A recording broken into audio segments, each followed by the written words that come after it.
La question de l'attractivité de la fonction publique et tout spécialement de la fonction publique territoriale, c'est une question absolument essentielle. Donc, j'ai eu l'occasion de remettre un rapport à ce sujet à la ministre Amélie de Montchalin. C'était en janvier 2022. Ça fait 2 ans et je considère malheureusement que la situation s'est plutôt empirée depuis 2 ans, pour plein de raisons et qui ne sont pas de la responsabilité de quiconque, mais simplement du système qui n'est plus satisfaisant.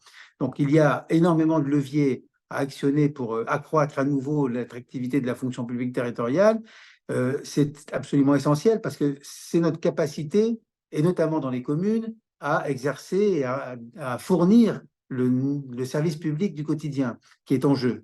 Lorsque nous ne parvenons pas à recruter des auxiliaires de puériculture, eh bien les crèches ferment, tout purement et simplement parce qu'il n'y a plus le personnel.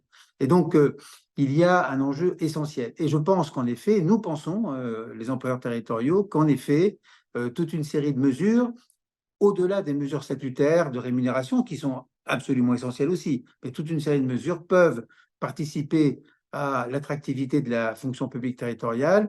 La protection sociale complémentaire en fait partie, les travaux qui sont menés dans certaines collectivités sur la qualité de vie au travail aussi, la qualité du management également. Donc il y a toute une série de sujets qui sont absolument importants, qu'il est absolument important de porter dans les années qui viennent. La PSC, naturellement, en fait partie.